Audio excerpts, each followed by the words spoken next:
I just felt I would start with Susan Lindauer. I don't know how to pronounce her name, so forgive me if I'm saying it wrong. This is Susan from Worldpeacefull. And before I go to Susan, no, I won't do another hour-long video like my last one. I will actually get to the content today. What I will say is, when you look at me, you can say you like me or you don't like me for what I say, what I express.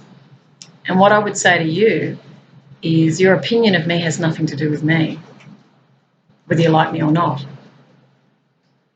Your opinion has everything to do with you in respect of how you choose to project onto the screen of another person. We decide we agree or we don't agree, and on that basis we create a friend or we create an enemy. As a peacemaker myself, whenever I fall into the trap of disagreeing with something and then seeing it as other to me, I then create an enemy, which I know is an error, because whatever it is that I'm resisting or reacting to, if it's a negative reaction, it's fear-based. Whenever it's fear-based, it's coming from untruth. Now, people can say, well, what about fight and flight? Surely that's survival. Fight and flight is more to do with instinct, and it is in reaction to an impending threat that the biological aspect of us seeks to protect itself from. So we run. Heart starts pumping, so you go faster. But the actual truth of interhuman personal relationships comes down to how I respond to the world. Do I think the world is an evil place? Do I think the world is a beautiful place? Do I love people? Do I not like people? Do I think it's hard to get ahead? Do I think it's easy to get ahead? Do I think I'm superior, inferior? Do I feel inadequate, etc.? And on it goes. These are all the internal narratives that go on within our minds. It's how we seek to define ourselves. Now, these bigger pictures can be framed by media, political spin, intelligence agencies creating what appears to be one thing and in actual fact it's another. Intimidation and bullying is widespread. I'm just getting a bit hot, so I'm going to take that off. It's a bit widespread. I'm just going to go still for a sec before I go to Susan. And then I'll do another hour-long video and then I'll get to Susan.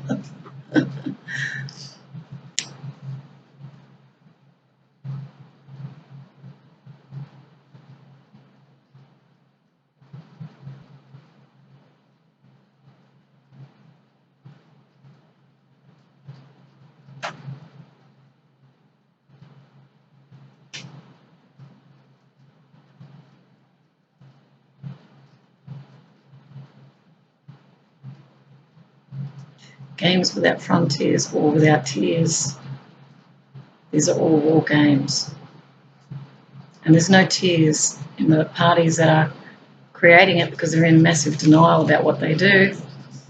And we're most definitely venturing into the realm of criminality without a doubt, and they know it, which is why all the dissenters are being shut down, whistleblowers. Unless, of course, that whistleblower is supporting what they think everyone should know. I just laugh. Good whistleblower, bad whistleblower. No, it's your projection based on your fear. If you were truly just, you'd be neutral in respect of you would be seeking truth in matters. You'd be an impartial investigator, but we're not seeing that. We're seeing all this political, but that's the nature of politics, isn't it? We all know it's untrue, and yet we still vote for them. I don't know why we do that. So what I'm going to do, I won't go through her introduction because I've actually spoken about that in the previous video and I suggest you watch it. So I had a lot of inspiration coming through with that one. In this one, I'm just going to read a review because her testimonial, which I will add as a link to this one as well, is very big, and I may dip into it. I tend to use inspiration a lot when I communicate via video because I like it to be, I like to be moved by inner feeling rather than, right, I'm going to plan this out and read all this to you. It's more authentic. So I'm going to read this commentary. This is actually a review of her book, Extreme Prejudice. And her name is Susan Lindauer. I assume that's how it's pronounced. I'm really not sure because I haven't heard it. Now, the critic is Dick Atley, and it was done 30th of May 2013. His website's http://Dick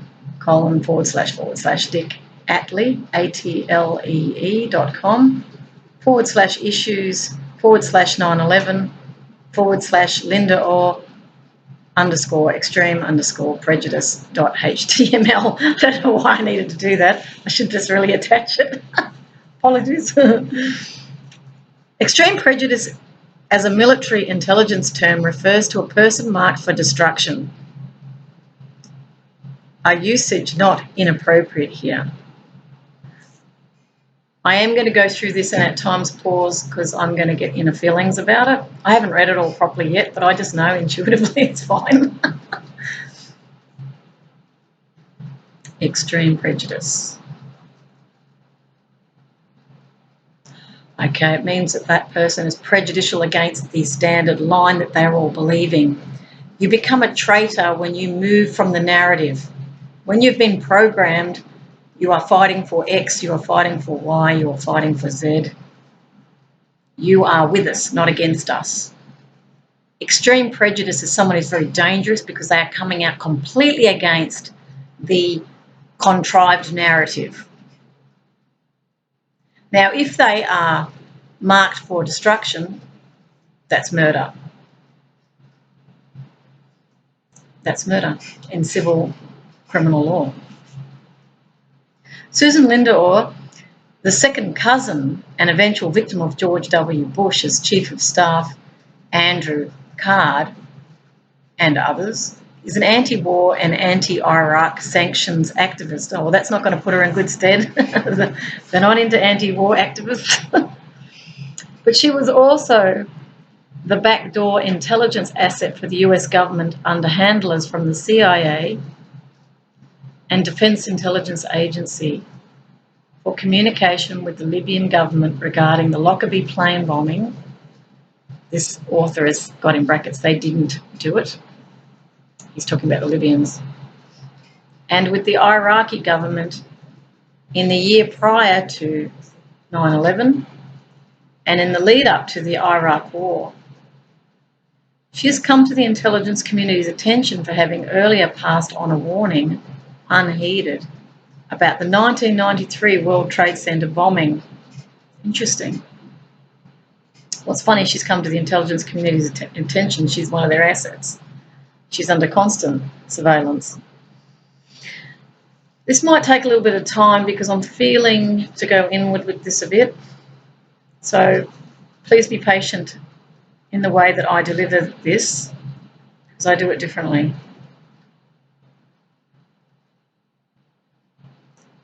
Interesting that she's referred to as a victim. I'm going to actually add in some interesting perspectives. There are no victims. We all choose where we are. This is from a higher level. There are no mistakes. She was meant to be a whistleblower. So she was also the backdoor intelligence asset. So she's coming in through the back door. They use that terminology with IT, backdoors. So this is going in through areas that are not known about. These are the back doors, sneaking in through the back. It's a little bit like someone breaking into your house, isn't it, through the back door. They don't use the front door with the key. Although they think they have the key, they're looking for it.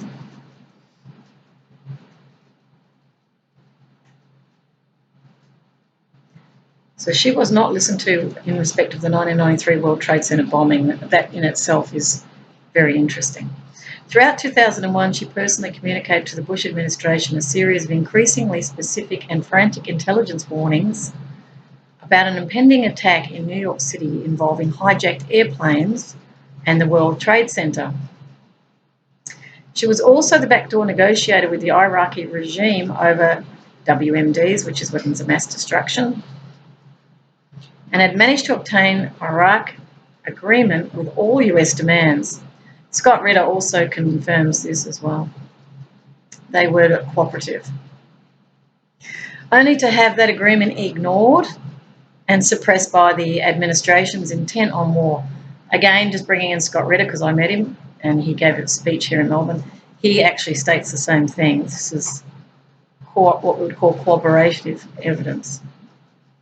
Angered by the administration's and Republicans' leadership's subsequent attempts to blame 9/11 and the eventual Iraq quagmire on the failure of the intelligence community to provide adequate intelligence, she went to Congress to lay out what she knew and was promptly arrested, accused of being an Iraqi spy, and eventually sent to prison for psychiatric evaluation and an attempt at stereotypically Stalinist forced drugging. Interesting statement there about Stalin, comparing to the Russians whom they state they oppose.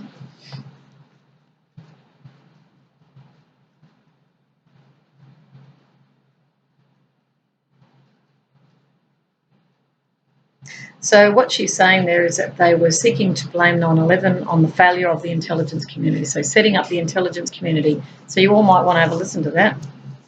Think about that. I also find the dehumanisation in the language of asset, a CIA asset, not a human. You're an asset, and you're only an asset in as far as you can get what Scott Ritter would say, the fuel, good fuel. He says, imagine intelligence is like an engine.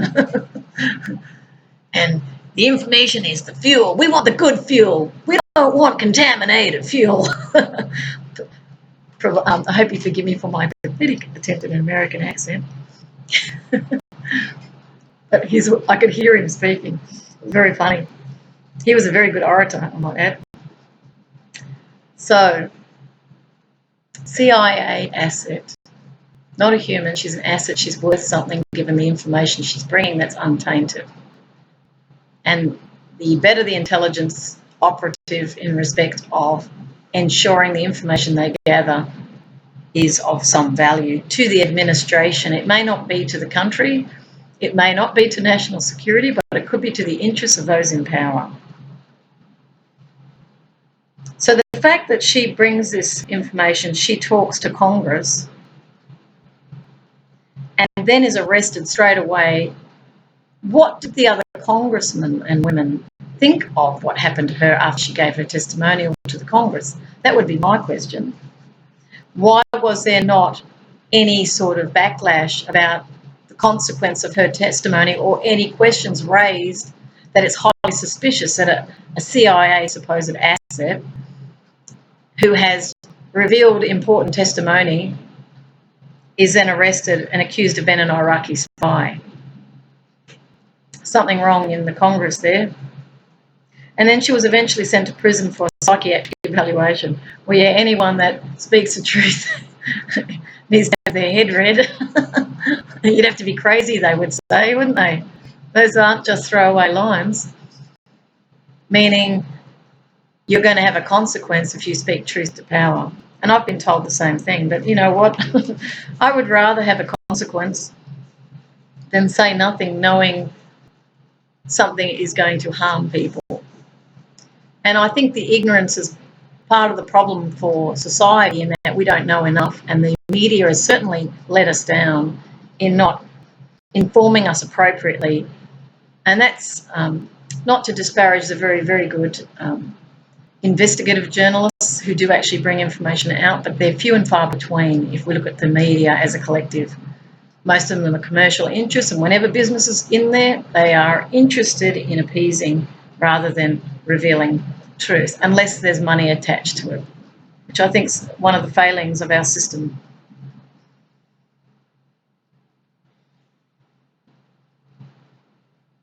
The Forced drugging is very concerning as well. The word Stalinist looks like Satanist to me from here, and I don't feel lost on that misreading.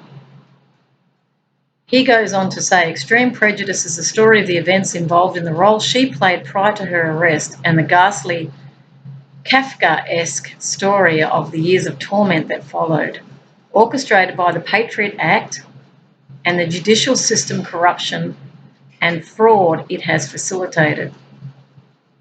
The book is a wake-up warning call to Americans and the rest of us, because we're all impacted by the United States, about the Act, this is the Patriot Act, and the destruction of our basic freedoms it represents. In Australia, we have the ASIO Act, which would be modelled off that. As an author, Lindauer leaves much to be desired. He goes on to give a bit of a critique, which I'm actually not going to go into because that's his viewpoint. He struggled through it, he said at times, her book.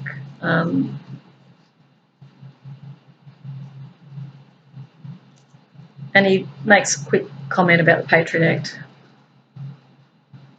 He says, I might just read that sentence. Actually, it's a very long one. Nevertheless, I was willing to struggle through all that, partly because her story is extremely compelling. A thriller with all the increasingly vicious attacks, double crosses, and cliffhangers one could ask for. She's good at that. And partly because she illustrates in painful and vital detail the Byzantine catch-22 way in which the Patriot Act has turned to ashes the legal system that Americans assume protects them from an authoritarian police state. Well, aren't we all interested in that? So how does that work with the ASIO Act in Australia? I'd be interested to know. Well, you can get arrested, taken into custody without a magistrate. I know of Scott Parkin, who was picked up during protests he was organising outside Halliburton, interestingly enough. That's Dick Cheney's oil company. He was the president of that oil company, CEO actually. And Scott Parkin was a teacher from the United States who came out here, and he ended up teaching activists. Said he was on a holiday, but I actually think he probably organised it. And he got taken by immigration. I'm not sure whether it was police or whether it was intelligence that grabbed him. He was brought here to Melbourne from Sydney and locked up for 14 days without a hearing. And of course, those of us, I was certainly on radio at that time, and I was talking with people in the peace area, and they were highly concerned that a citizen from another country was being held without trial because he had been teaching non-violent activism. Apparently they were doing linking arms, learning how to resist authority. And he had been accused of throwing tacks or something under horse hooves. He categorically denied that. I did interview him subsequently, and he felt very much a duty to become involved because he saw that this was involving oil industry in aggression, wars of aggression. And he felt it was wrong because they were profiting. The contractors, when they went in, were profiting from the war. So turning it into really a profitable business, profiting from misery, some people would call it. So I thought I'd throw that one in because it seems to relate. Habeas corpus is the key issue with that. So this Patriot Act, they say, diminished the legal system in the United States, which enables more authoritarian. But as I've said in the previous video, whenever they call a state of emergency, that actually suspends the Constitution, and in truth, there is no protections when that happens. So maybe in a sense the Patriot Act made it more visible, but maybe the reality was that they actually were in an authoritarian state without knowing it, pretending it was a democratic state. I'm a democracy, freedom of speech, we're not going to drag you off, but we are going to watch you. Anyway, it goes on to say a government of laws in which all laws and legal practice are treated as exceptions is not a government of laws. So, not abiding by the law is what that's really saying. Okay, he goes through and he's sort of marking out areas in the book. He's got page numbers that he's looked at. As I read through the book, I marked a number of places of substantive interest to me, though by no means all of them. Those places represented a generalisation of her specific case to the larger world that will be affecting all of us. The following are quotes from the text. At those places, I do not mean to imply that there are no other equally important or interesting points in the book. There are many, especially on court, psychiatry and prisons. The mental health card is particularly concerning. Also, how people can be harmed in the prison system so that it's either reprisal or shutting them down further. Such is the nature of the fear of the other. Fear of the truth is what really is going on here. They're not frightened of the person, they're fearful of the truth because it reveals the lie. He goes on to say Carswell in particular, that's the issue relating to the court, psychiatry and prisons, which is why it is such important reading. I hope these whet your appetite, he says. On the useless destructiveness of sanctions, page 36. And this, again, to remind you, is the book Extreme Prejudice by Susan Lindauer. Dr. Andrew Zimbalist, economics professor, Smith College, taught her the following, in quotes, sanctions reduce entire nations to struggling poverty with long-term consequences that harm the rise of new markets for US goods. In that sense, he showed me how sanctions cripple economic prosperity for trade partners in both directions. Sanctions lay barriers to quid pro quo solutions, which are vital to breaking deadlocks in favour of all or nothing solutions, which are most difficult to attain. Very serious conflicts continue to fester without relief as a direct result of sanctions policy. I am going to go through this in a kind of a partial meditative space as well because I'm wanting to tune into it a bit.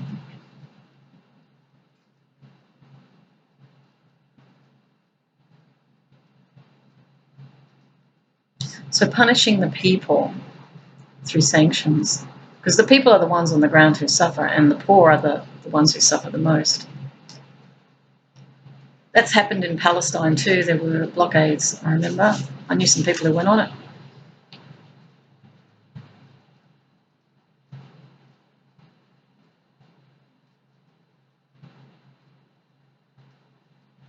Punishment, good and evil.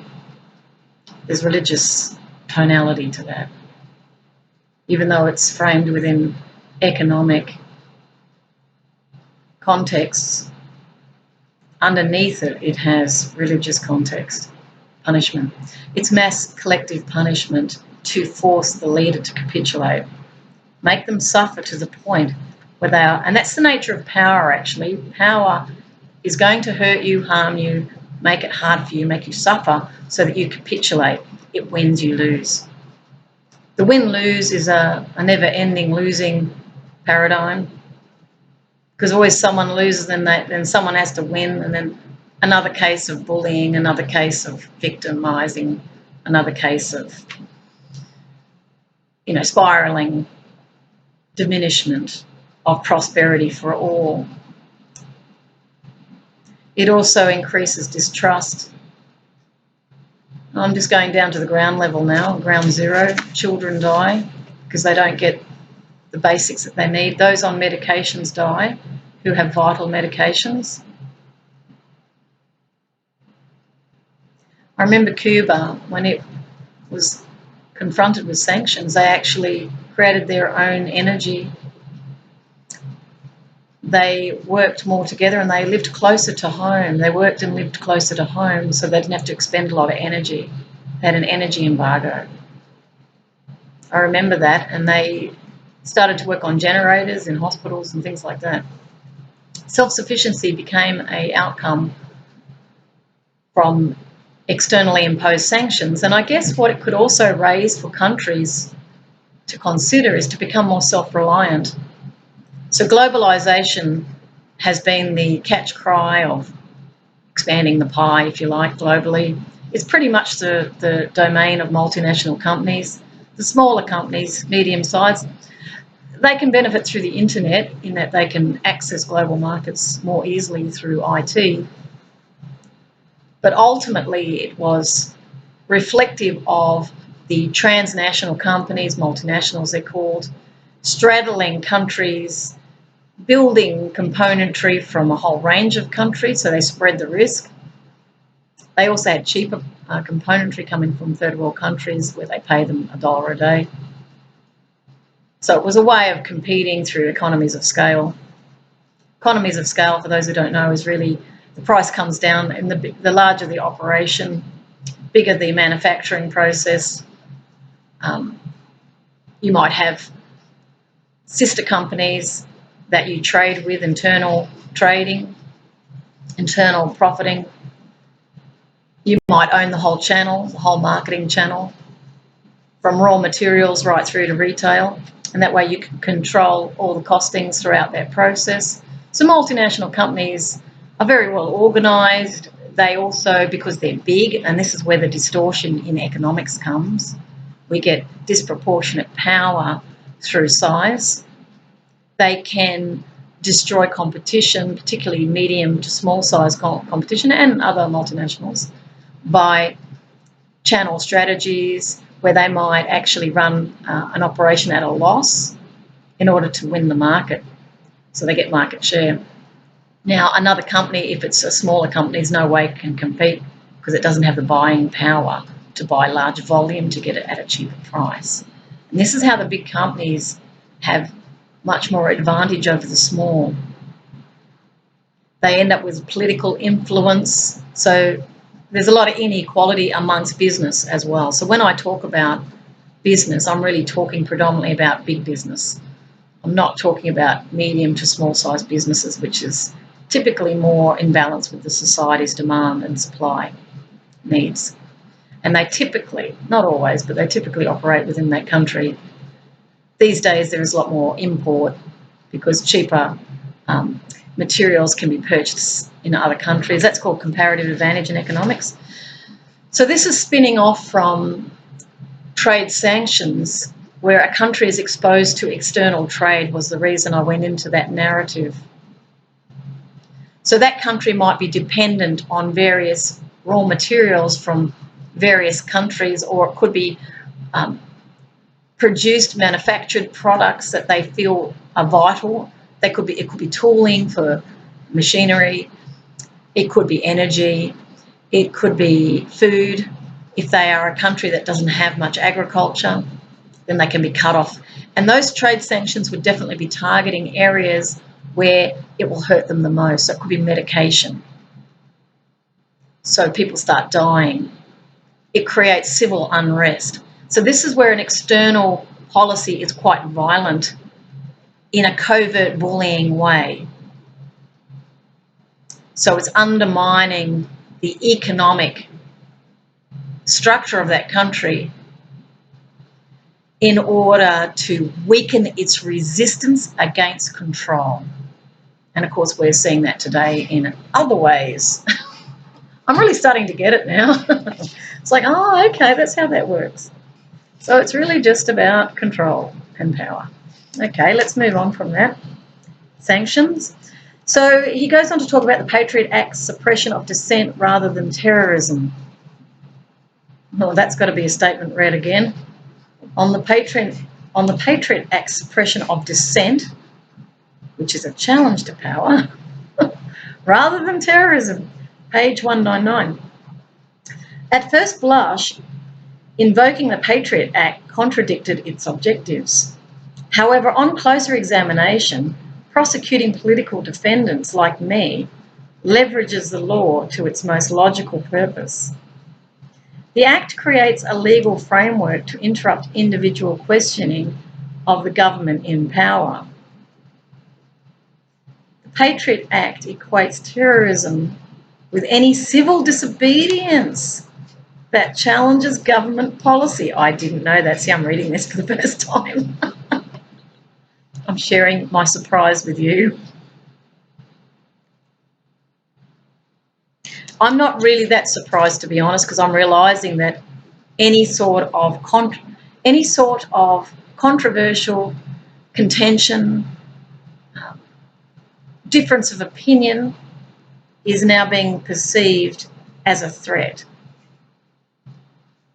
Whereas in a democratic society, if people are truly democratic, they welcome different viewpoints because it actually strengthens the country. It doesn't weaken it, because you have to then counter that difference of opinion. It's very fundamental actually for growing as a human being. It's like if I'm in a situation where I'm just controlling everyone around me and saying, you cannot say anything to upset my apple cart. You cannot criticise me because I feel insecure and I feel inadequate. It's going to feel bad and I don't want to feel bad. And often you'll find, as I'm speaking, I can feel the narcissistic personality disorder. God bless Trump. That came to me now. But it's like, I'm going to sack you, I'm going to get rid of you if you do not give me what I want. It's a little bit like the child, you know, that stamps its feet until it gets its own way. That's the sort of mentality that's deep beneath this. Now, the person who's projecting it may not be self-examining, so they might find that highly offensive statement. No, they will have a justification for why they're behaving in the way they're behaving.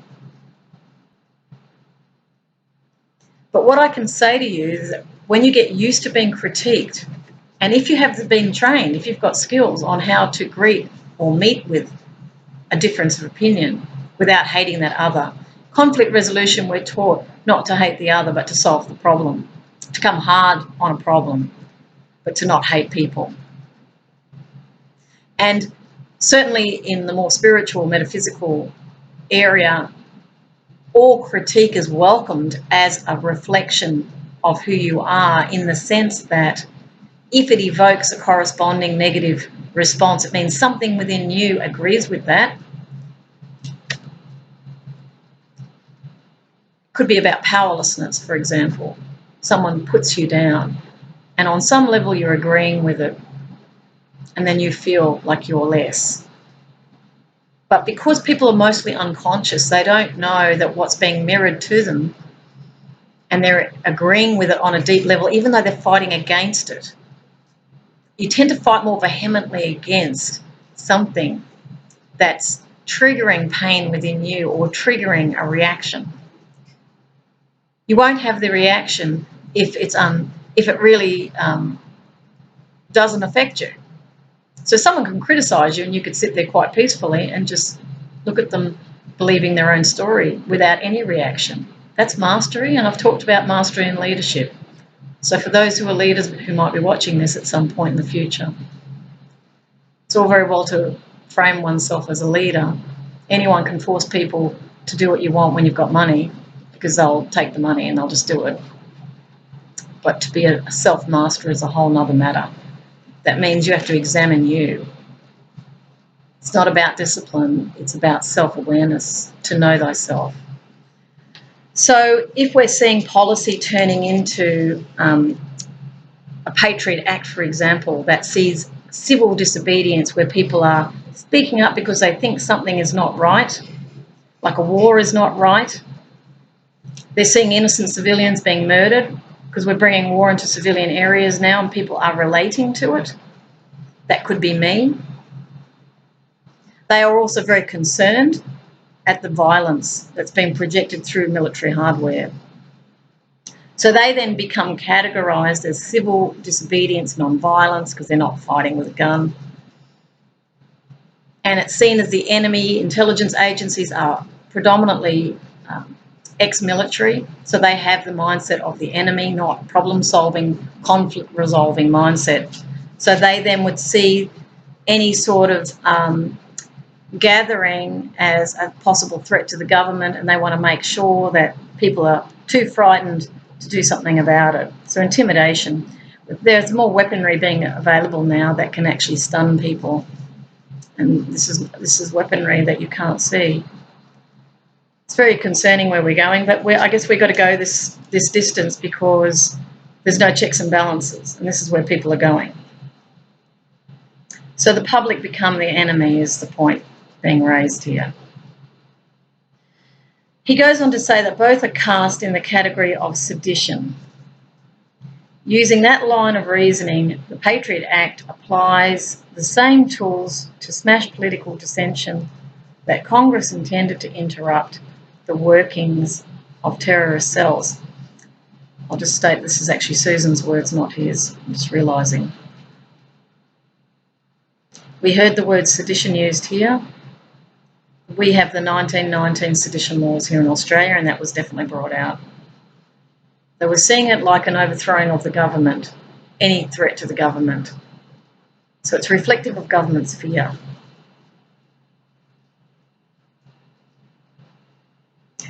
Free thinking leads to criticism of government policy, she says. Criticism must be treated as a threat to the functioning of the state and crushed when necessary to protect the elite. In short, the Patriot Act lays a road to gulags. I've heard that mentioned before, Russian gulags. Most Americans don't understand yet that it creates a judicial framework for fascism and the beginning of all dictatorship in America. I wouldn't actually say it was the beginning of all dictatorship because the very nature of companies is dictatorial, by and large. There are unions and occupational health and safety policies, but predominantly those who are managing these enterprises are fascists anyway. So, and I always thought that from a long time ago when I was quite young.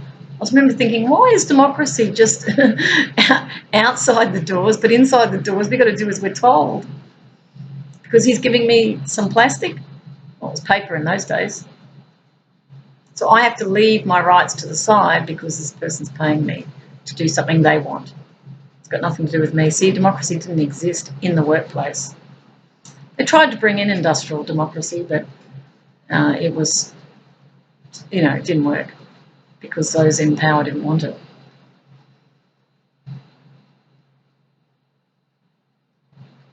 I'm just sitting with this. Free thinking leads to criticism of the government. Doesn't always. Free thinking can also lead to support for the government. Truth-based speaking can actually be of great service to the government if it's open-minded enough. If they're fearful people following other agendas, then they're going to see any sort of statement that differs from the narrative as some form of threat, and they'll decide through risk management the degree of threat that it is. Extreme Prejudice is obviously, warning, DEFCON 5 or whatever it is. And this is very sad for the state when it sees criticism as a threat. It's the beginning of the end of the state in actual fact, and I'm saying this with great love to those who are seeking to create more dissent. I'm just going to go still for a little bit because I'm sort of getting a sense about it.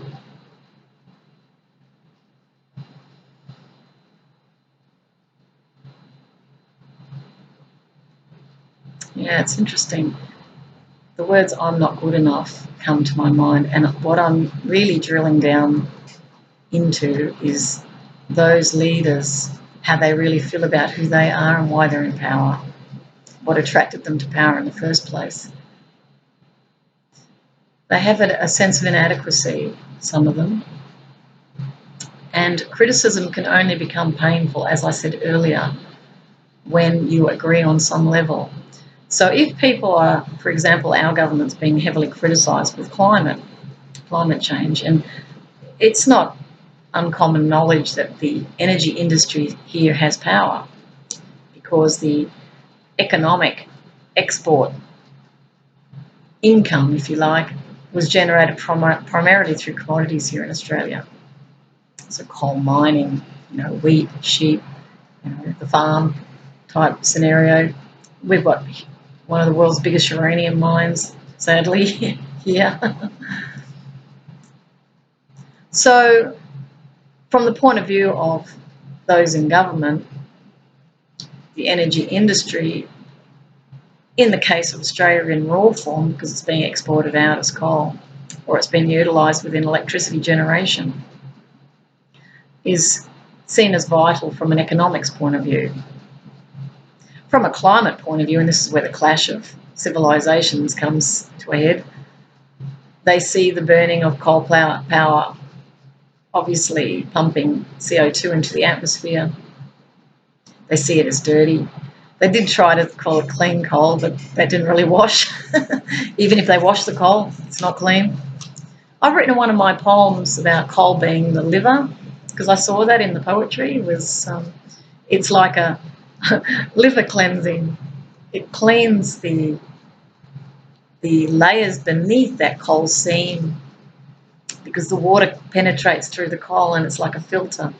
How clever is nature in that it created coal? So coal in its natural state, it's not only that, it's insulation, keeps homeostasis with temperature regulation on the planet. The Indigenous were not wrong when they said not to move rocks out of place. We dug them up. We excavated big time because we had a huge disconnect with the natural order. So going back to the conflict in respect of energy, and of course the energy is one of the key dominoes, if you like, in this world order, in order to keep our lifestyle, which everybody's invested in, so it's not just, you can't just blame the government. We have to generate energy. Now, we could have done it with solar power here in Australia. We could have had extensive deserts covered in solar panels. As I've mentioned before, there was Tesla's free energy, which Trump's uncle, he actually got hold of the blueprints of Tesla's work, Nikola Tesla, for anybody interested, free energy. They couldn't meter it, so they shelved it. This is JP Morgan. And that's the nature of economics, you see. It's output, it's income by unit. That income sustains a lifestyle and it enables people to feel freedom, which is what we all want. But they saw freedom through economic growth, you see, and that's why that stuck. They saw the misery of the millions who are in servitude, and in order to be able to maintain that, they have to see them as deserving of that state of servitude or inequality, because they would like to see themselves as superior and more intellectually, advanced. And so they should be the masters. And I know there's quite a few who think in this way, and I've even worked for them, and I laughed. One person told me, who was in this elite, they were at a university, interstate, and I was working with the wife, I was a researcher at the time, and she made the most extraordinary statement that, I actually asked her the question because I was curious to see what she would say, and I said, do you think you're genetically superior? And I said it in such a way that she saw the innocence in the question. She answered me and said, yes, quite seriously. And I remember laughing, thinking I had friends that were far more intelligent than her, who were working class. And I saw through the illusion of that very quickly.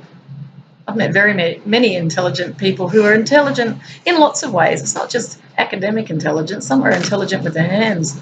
Some are fantastic artisans, and on it goes. So going back to this, it's very, very interesting. The Patriot Act, she was saying, lays the road to the gulag. So we're talking totalitarianism here. The next part is on unknown accusers, page 200, in the shadowy world of the Patriot Act, I was never allowed to know which man, Andy Card or Colin Powell, filed the original complaint against me. Under the Patriot Act, the superior power and social standing of both men afforded them additional rights over mine, such as protection from being exposed as my accusers. They could lie and hide, and I still faced punishment, though I demanded my right to confront them in open court. The sort of consideration based on the greater political access of one's accusers rings ominously similar to the legal system of China or the former Soviet Union. It's the prerogative of dictators and their collaborators. It is decidedly prohibited by the Constitution of the United States.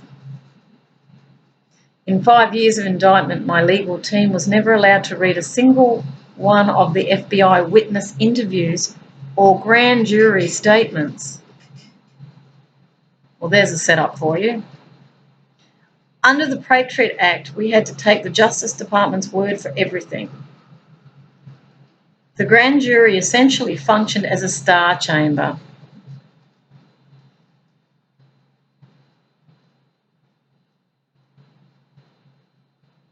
So the superior power and social standing of Colin Powell and Andy Card gave them additional rights over Susan.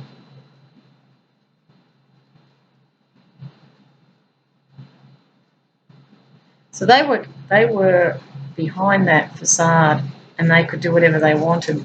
It's interesting, isn't it? We skew the game for our own benefit, and we punish her. We punish the truth teller. Let's get her. I'm just sitting with it for a moment.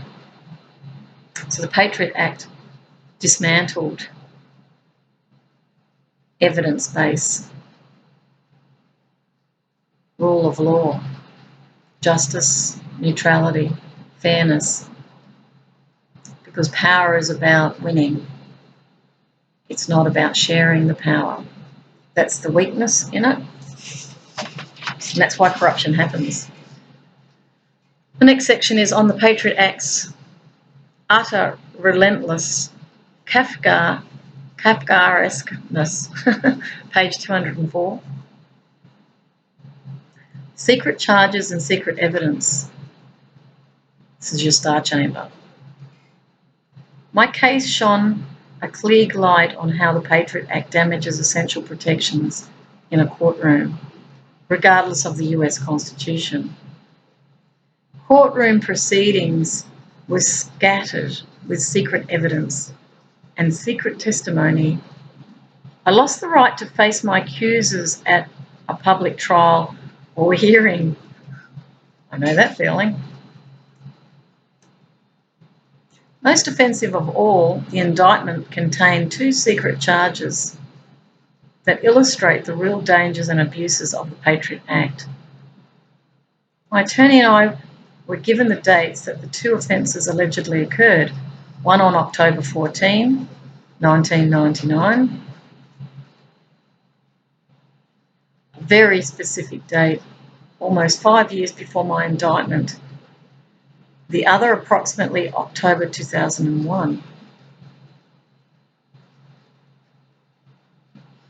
Beyond those dates, my attorney and I were not allowed to know what my actions allegedly consisted of, or what laws I might have broken. The Justice Department had no obligation to describe my alleged crimes, even in the most generic language. For example, on October 14, the defendant entered a liquor store. The defendant robbed the liquor store using a gun. That action constitutes armed robbery. Yeah, I understand what she's saying. So they've kept the crime vague. I understand that as well. I've had an experience of that. It was a civil situation for me, but I'm seeing parallels here.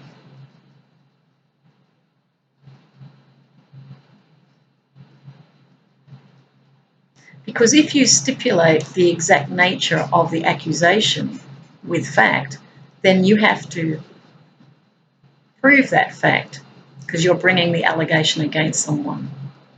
So the onus of proof is on the accuser.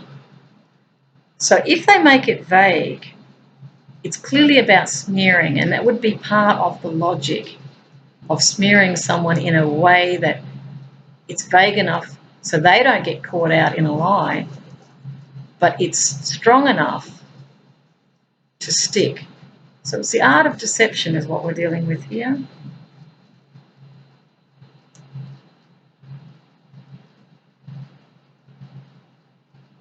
Beyond those dates, I've gone through that. I got none of that, she said. The Justice Department invoked the Patriot Act to declare that some unidentified action occurred on October 14, 1999, which violated some unidentified law. That's all we got to know. You can't defend yourself too if you don't know the nature of the allegation. So it's to make you defenseless and powerless. I understand that as well. Just going to go into that for a moment. There's a psychological threat to human survival when you're being attacked in such a way that you don't know where the attack is coming from. It's a psychological abuse. This is psychological operations, is my inner feeling on this.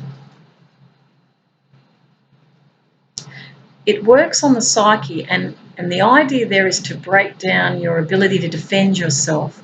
So psychically, you're vulnerable. Stress, anxiety. It's to break down the defense of that other. It's very, very dangerous from a health point of view.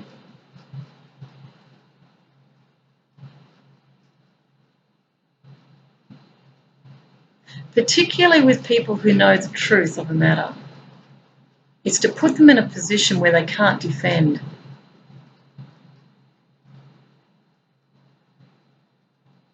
It's very interesting. I'm getting an insight into psychological, psychops they call it. I'm also getting an insight into bullying, psychological covert bullying, which is about power over the other.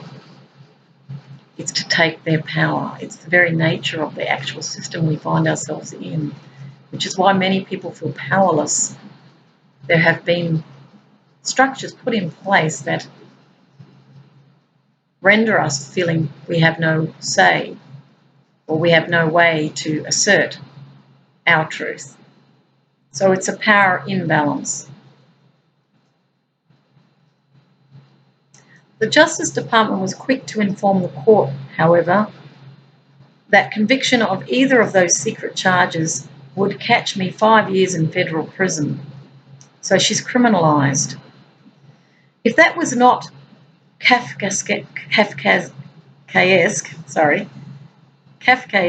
enough, the Patriot Act relied on secret evidence to justify those secret charges.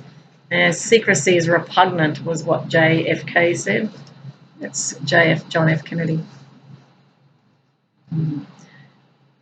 Nixon comes to mind. Recordings, Watergate. Worse than Watergate was John Dean's book. He presented at La Trobe University. I recorded him outside of his session. He wouldn't let me record inside, funnily enough.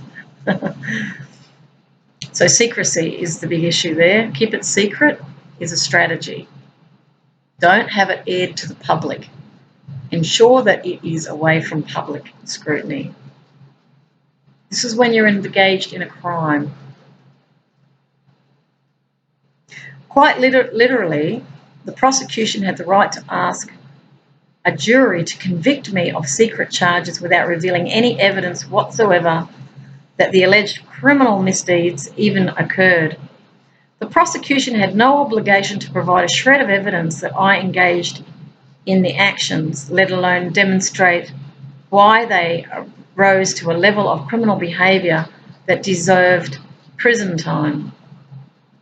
The Patriot Act requires a jury to take it on faith because the prosecutor says so. If a judge so instructed, a jury could be required to ignore the lack of evidence in their deliberations. The judge could simply instruct a jury that the Justice Department regarded the evidence as sufficient to constitute a crime, and that would be sufficient grounds for conviction. She then says, I'm not making that up. So what we're seeing here is a setup without doubt, no evidence, Patriot Act enabling or empowering the Justice Department to put charges without it being revealed what they are, and for the jury to take that on face value as if the Justice Department, it's almost like an act of God, is God. You can't. You have to believe. It's to really get rid of people. You can see it's a legal mechanism to get rid of people. So we don't have to get bogged down in years and years of legal argument. Let's just corner them, chuck them in jail, shut them down, because we're busy. We've got things to do here. We've got agendas happening. We don't have time for justice. We don't want scrutiny because we're engaging in behaviours here that are clearly outside of the law.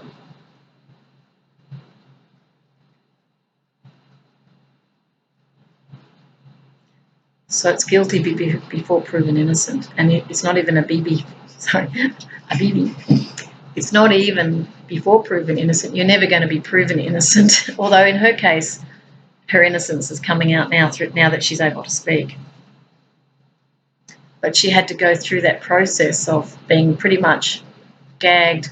So if we look at the symbol of justice, which is the woman who is blind to prejudice, doesn't speak of evil. It's almost like the monkeys actually can't hear evil, but she's actually holding the scales of justice, but she's blind to prejudice. This is called extreme prejudice. Blind to prejudice. Because they were prejudiced, they were extremist. Because they were not undertaking what they were charged to do in governance, which is neutrality. It's not corporate interests. It's supposed to be for the people, by the people.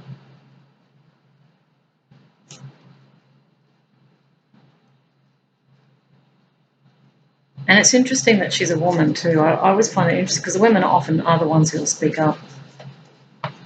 And that's not to say there aren't men who are speaking up. They are, but I've just found it interesting, particularly in the intelligence area. I've seen some women speaking up and I've been quite impressed by that.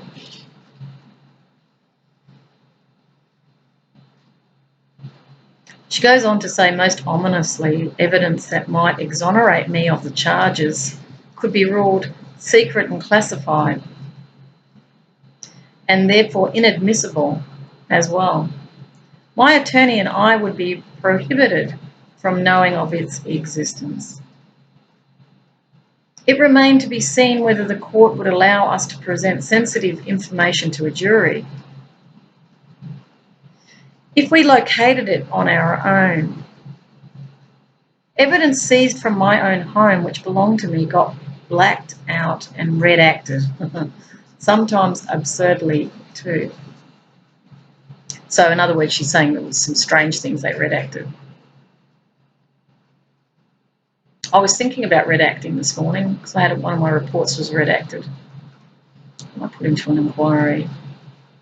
I actually had it taken down because I didn't agree to them owning my report, because they stated clearly that when they published it for the public to view as an inquiry submission, when they redacted it, they owned it because they changed it and then published it, see? And I hadn't thought of that before. I don't even know how I came across the information that it suddenly transferred ownership. But when I found out, I asked Parliamentary Secretary, does this mean my report's owned by you? And he said, yes. I said, well, I have never given permission for you to own my life. Take it down. And I said, I want you to put up there that we're in dispute. And they didn't. They made out that I had taken it down. See, deception. But I was thinking about the red acting. It's fear-based again, and it's covering tracks to not allow people to know names and things like that. They say it's national security. It's not. It's not. In my case, it certainly wasn't. It was protecting ministers. I don't think they should be protected. I think they should be accountable, transparent. And that's, again, the distortion with power. So she's talking about red acting going on for her, and in absurd ways, she said. She goes on to say the grand jury testimony was classified because it involved public officials. What did I just say? They cover their butts, we call it, don't we? Cover their butts. The Justice Department barred it from my sight or use in pre-trial proceedings, even though it should have authenticated my claims that I worked as an asset, and resulted in the immediate dismissal of major charges in my indictment. I would have been saved. Yet as a defendant, I was prohibited from receiving it or using it. See, when you're in the role as a defendant, and I have noted this, you're the one who's being attacked, and you're the one potentially exposed to smear. And that's what they do. It's a battleground in the courts. I was just discussing that with someone the other day. It's not about justice, because this person, actually it was this morning, we were talking about justice. And I said, no, it's about winning. It's not about justice. It's about winning. Everybody's in the money game here. They all want to win. The idea of real justice is totally removed from that. Although I have encountered people that I sensed were just. Justice in truth is an act, and it's in the now moment, so you can only be just right now. It's not a retrospective thing, but in the court of law type scenario, a magistrate or judge can use his or her common sense, although they have to observe the rules of evidence, can't go against that in a decision or a finding.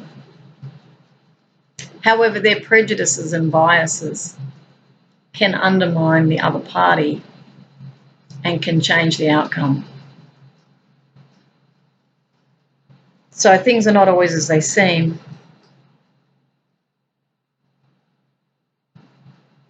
So she was prohibited from accessing grand jury testimony which would have cleared her.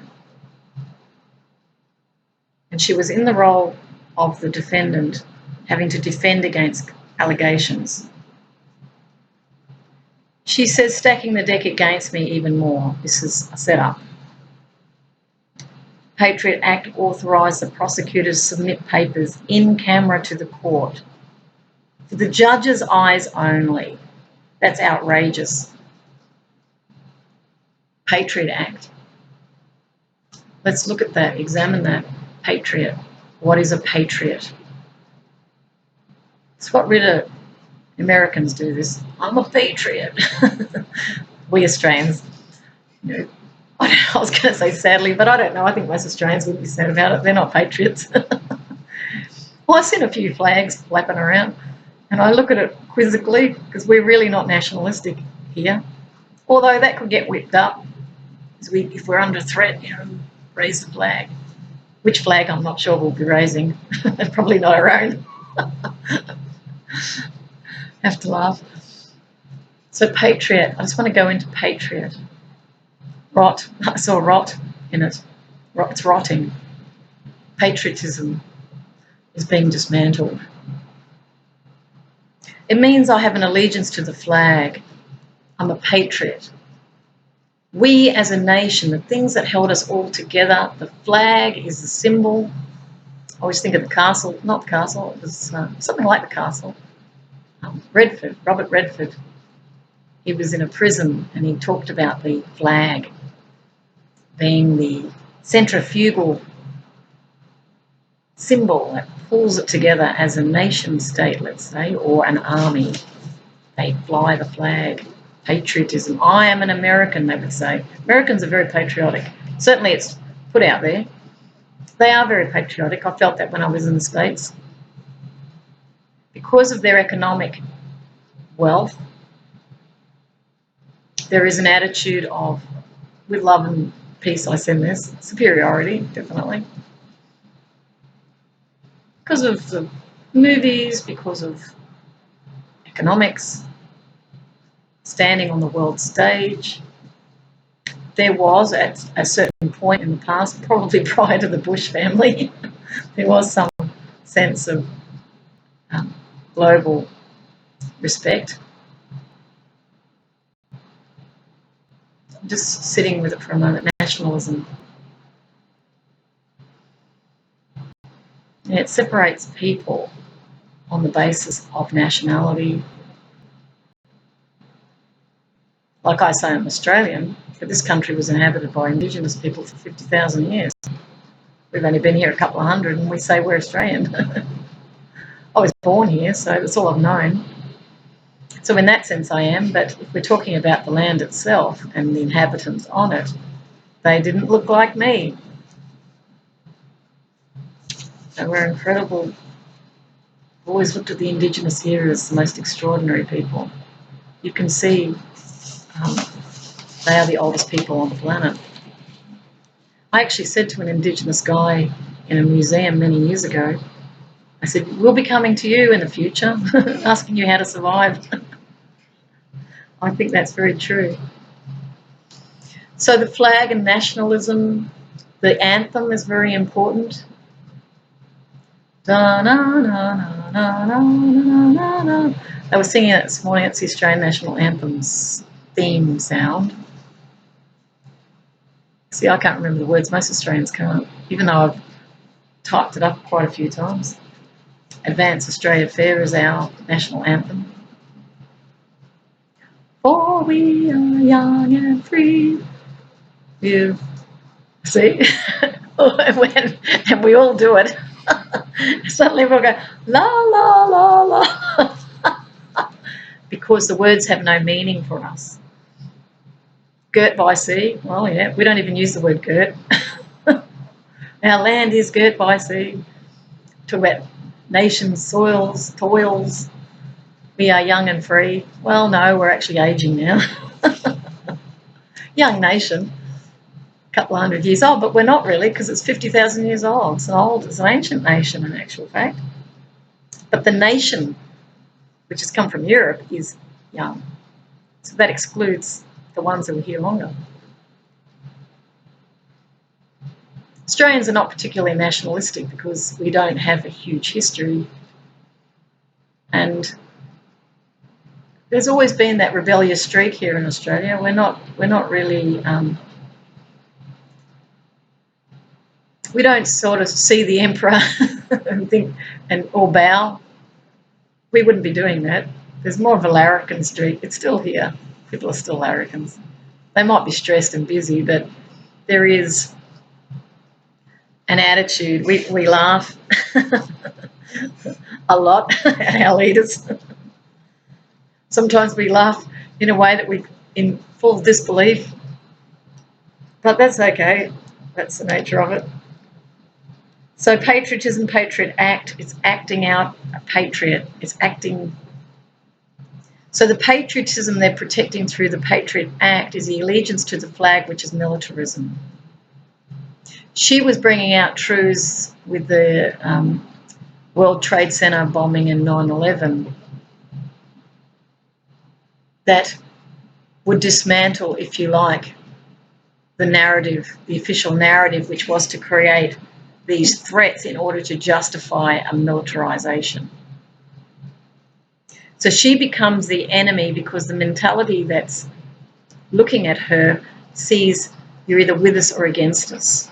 Even though innocently she thought she was doing the patriotic thing by informing them of what was the truth of the matter, she didn't realise there was agendas at play, which is what makes her story so compelling. She really has been absolutely devastated by the consequence of speaking truth, and then recognising, we would call it a kangaroo court. She's recognising the star chamber that's been set up through a Patriot Act, which undermines the Constitution. So it circumvents due process. Judicial process is being circumvented through an act of parliament designed by legislators who have been put in power not by the people, because the majority don't vote in that country. That's the weakness in the system. It's not a democracy.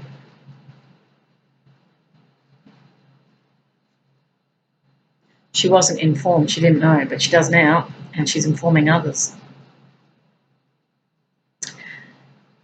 So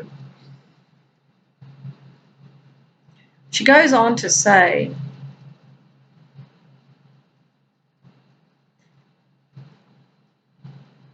hang on, stacking the deck against me. Remember that part? She talked about the deck being stacked against her, so she was being set up. And that they were submitting these papers in camera in court for the judge's eyes only. My attorney would not be allowed to receive copies of the prosecutor's submissions to dispute them. The Justice Department has no obligation to acknowledge that an in-camera submission has been made. Yep, it's called, in chess we call it checkmate. Although you can rig the game, but then something happens. She gets off and she starts talking.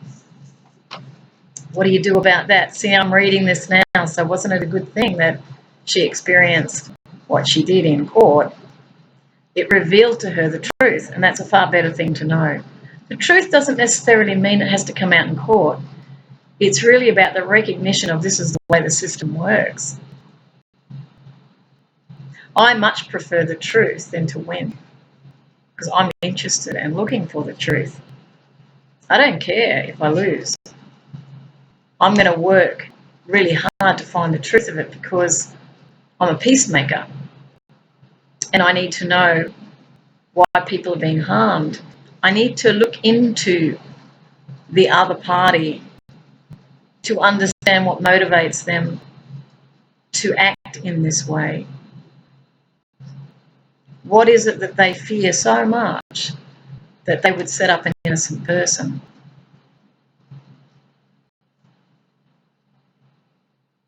They fear going to jail. But you know what? This is a little bit of an aside. I always remember Byron Katie when I was listening to her work. 1,000 Names for Joy, if you get it on audio. Very interesting she is. She talks about going into one of the maximum security prisons. She was doing the work with inmates, and she hears them screaming, "Ah, ah," like really screaming their heads off. You know, you'd be going, "Oh my God, they're suffering." She goes, "I hear them screaming, and I know that they are screaming because they cannot stand to be with their own selves. It's the thoughts in their minds that are driving them crazy."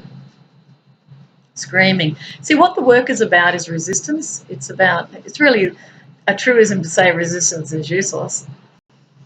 So in other words, we're fighting constantly in our own heads. This adversarial, aggressive, I've got to win, creates all sorts of internal narratives in the mind, and all these beliefs that you're believing. I'm hard done by, I'm a victim. You know, there's the other is this, the other is that. They're hurting me, you know, blah, blah, blah. The work is all about, well, is it true?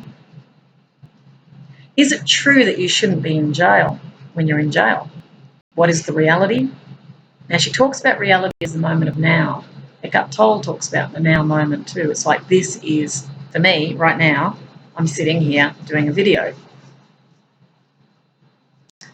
Any other story is outside of this for the moment. But my reality is here and now. So I shouldn't be in jail. Is it true you shouldn't be in jail? Well, yeah, it's true. I shouldn't be in jail. Okay, well, use the word innocent. I'll chuck it in just for the fun. I'm innocent. Can you be absolutely sure that you don't need to be in jail and you find yourself in jail, is it true? They might still go, yes, I shouldn't be in jail. How do you feel, how do you react to the thought when you believe the thought that you shouldn't be in jail and you are? I feel trapped. I feel scared. I feel I have no freedom. I miss my family, etc., etc. Now, I want you to look at the situation you're in jail without the thought, I shouldn't be in jail. What do you see? Oh, I see walls. I'm thinking meditation space. Free. Free accommodation. Walls. There are people around. I get food delivered. Free delivery. Now you probably have to go to the mess, or the cafeteria. So what do you see? Bed. You see what you see. It is what it is. Then you turn it around from I shouldn't be in prison to I should be in prison. Give me 3 reasons why you're better off being in prison. It's a space where I can think. I have to look into what happened. Now, I tend to see it more in other ways. There's someone I'm to meet. I remember when Peace Pilgrim, she was the woman who travelled across the United States 7 times over many, many years as a 50-year-old, talking about peace, actually. She had nothing. She was a vagrant, you could say. She was a pilgrim. She owned nothing. No money, nothing. She even gave up her name and called herself Peace Pilgrim. And the police picked her up for vagrancy because she had no money on her. They put her in jail. She didn't mind. She had a friendly chat with the police. I'd be the same. I like the police. And she met this woman who was very distressed, very traumatised, and she spoke with her. She also spoke with one of the prison wardens too, and was able to reach this woman. She felt that life had placed her in that prison to meet that woman. I feel the same way. So this is why the questioning of stories is very important, because we can get easily caught up with the pain and the hurt involved in injustice and miss the lesson of why this circumstance occurred. I see everyone as, in my circumstances, have been my greatest teachers. And there, believe it or not, there is, for me, a deep gratitude in that, because I'm interested in truth. So who better to come into my reality than people who are going to make me find it? Now, they may regret that, but that's okay, because from their perspective, they were meant to have an experience with me. There was something there for them to learn as well, otherwise it wouldn't have happened. See, from a higher perspective, the way it's seen is everything's invited. So if a circumstance happens, on a higher level there's an invitation. When I say a higher level, I'm talking metaphysics here. I'm talking, you may not consciously know it, but your thought may well have attracted in someone to you, because like attracts like. It's the law of attraction. The law of attraction was coming to me before. Oh, excuse me, I'm just straightening my back, it's been sitting a lot. So when you start to think outside the box like I'm giving you right now, it actually creates a softening of these issues. Because we can get really onto these bandwagons and down with this and down with that. And, this is wrong, the Patriot Act, undermining justice. Well, what it's revealing, if you look deeply into it, is it's revealing the need to win. And who is responsible for that? Well, the actual system itself is teaching people to win. If you're not a winner, you're a loser. If you're a loser, we don't care about you. Look at the homeless, the losers. That's the unconscious narrative that biases and removes our ability to see equality. And then once you believe you're a loser, a little bit like Jane Elliott's work, which I've posted on my blog, you believe you are that, therefore you underperform. You're not confident, you lose confidence, you feel powerless, you see the world as against you, and you keep attracting negative events. Now, you could say the same for a nation state that's losing confidence. Now, what's happening in the United States is it's fallen from pole position, without a doubt. The economy was on the rails in the 1980s.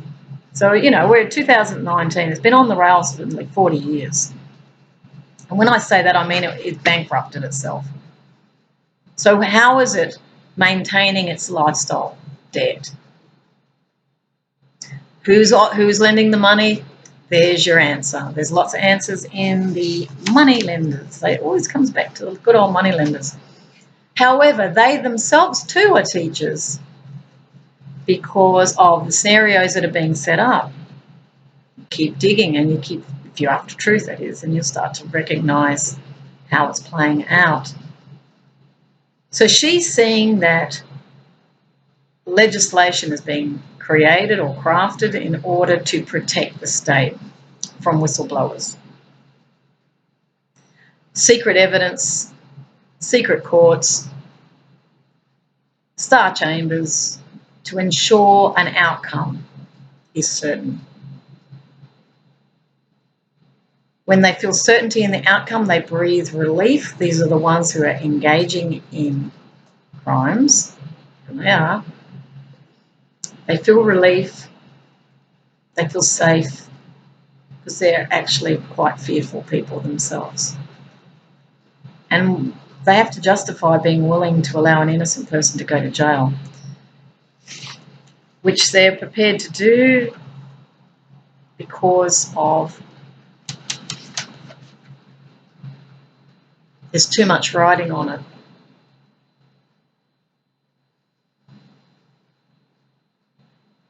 They don't respect the other person's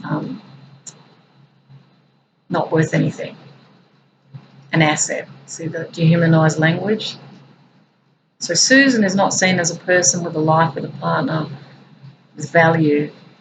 They see her as an asset. Now she becomes a liability quite naturally on that balance sheet. It's very easy to work out. It's all balance sheet. They either make money off her or they don't. If they don't make money off her, she's worthless. This is the mentality. That's why the homeless are worthless. Those who are sitting in the condominiums are worth something because they're of value in an economic mindset. In truth, of course, none of it's true. Everybody's equal. But we're in this game of power. It's a power game. It's a war game. So I'll read on and what's being said here. Okay, I'm just wondering if I haven't gone down here. She's got at the top on protecting oneself from the corrupt psychiatry of the justice system, page 232. Now, this is the author who's reviewing this. In order to make sure Lindauer would not have the opportunity for a trial in which she could have demolished the central predicate of her accusers, that she was a spy and not a US intelligence asset, they had to have her declared incompetent to stand trial. Mental health issues. To do this, they ran her through endless psychiatric evaluations, both outside and inside prison. Oh, that poor girl. These were either corrupt, in brackets, flagrant lying or manipulation, or when they contradicted the prosecution's assertions, were either mischaracterised or totally ignored. Oh, that's a good one. Silent treatment. So she speaks and they just ignore her. This is all psychops. Psychops.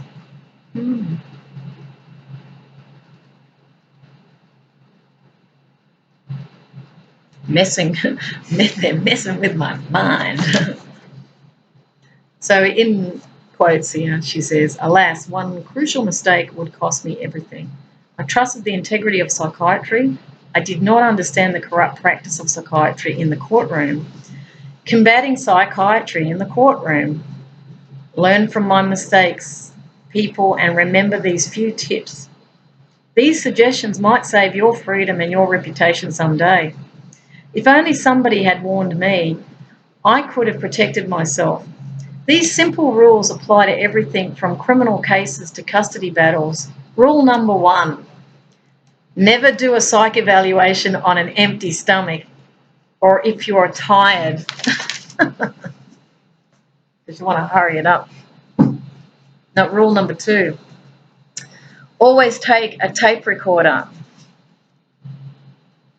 Never attend any psych evaluation for any reason without a recording device. Yes, definitely.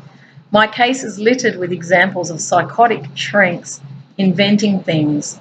They'll tell you straight up, it's my word against yours. What do you think they're going to believe, you or me? I'm the doctor. It's okay if the psychiatrist wants a copy of the tape, but you must forbid the psychiatrist from handing it over to the prosecution or spousal attorney in a custody case. Okay, that's the other party. You have protections under the Fifth Amendment. Well, you might, but we don't. Not in Australia. We don't have any protections.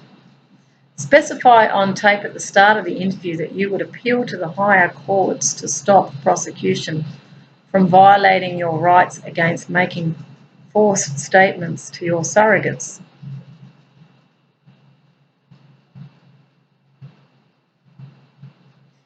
And you reject any request to share that tape. If your attorney overrides you, you'll file a complaint to the Bar Association. Get that on tape. So you've got to create your own evidence. I understand that.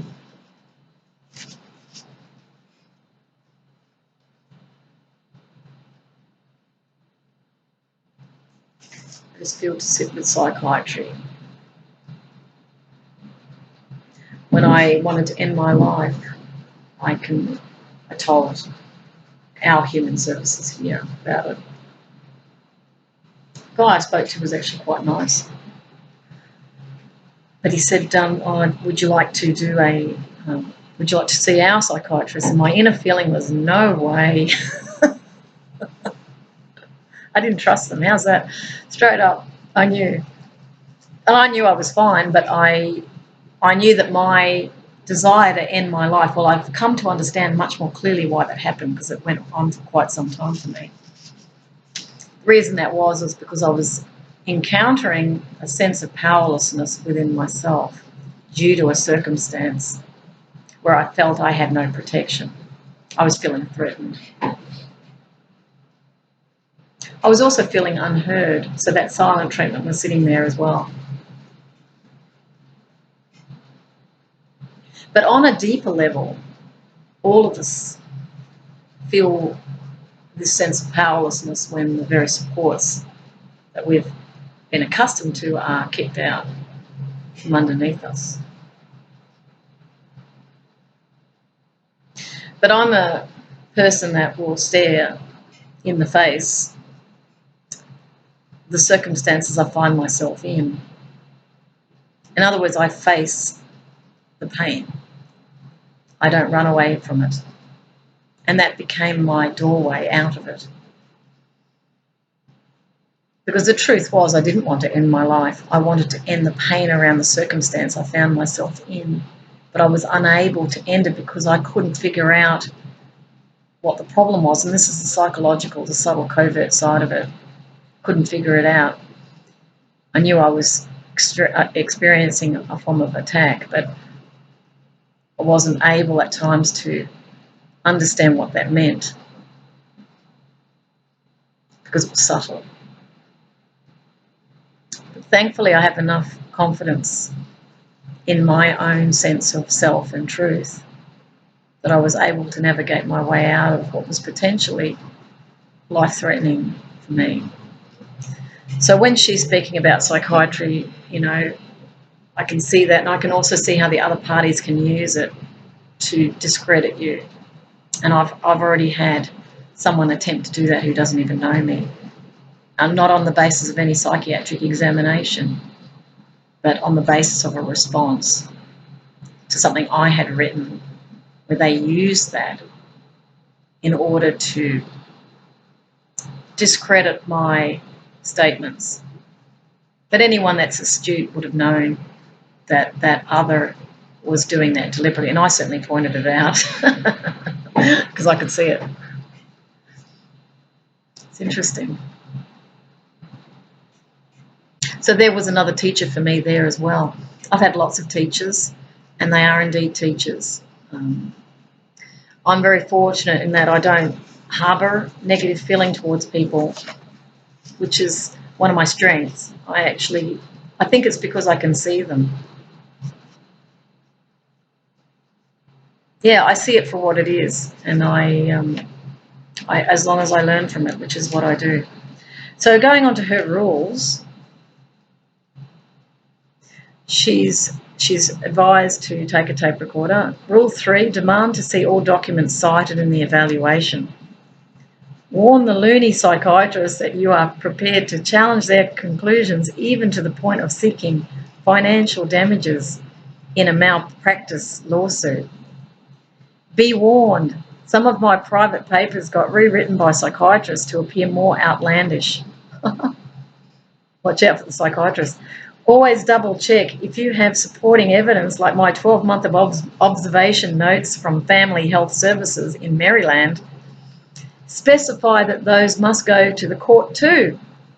Rule 4, never meet a prosecution psychiatrist outside the presence of your attorney.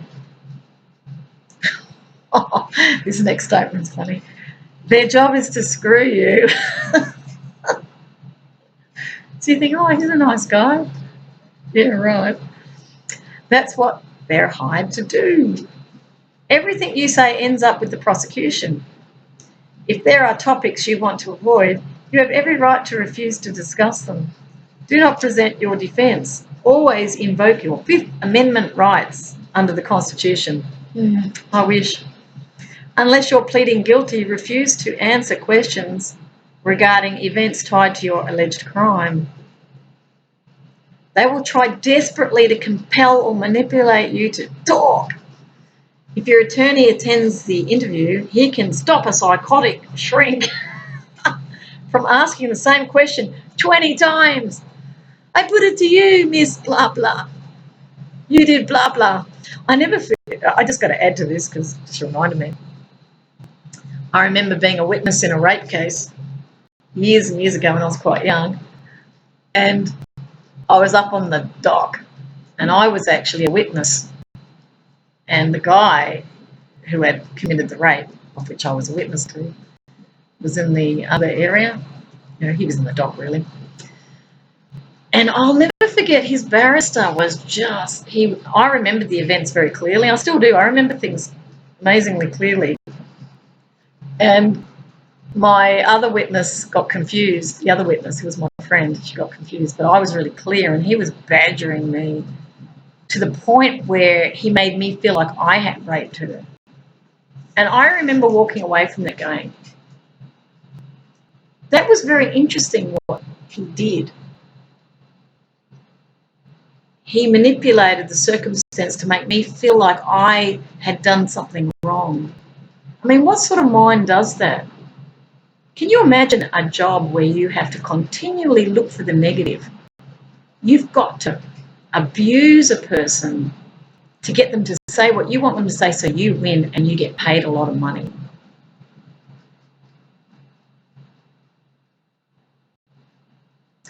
But I stood with my statement, and I didn't allow his bullying to distract me from the truth of the matter.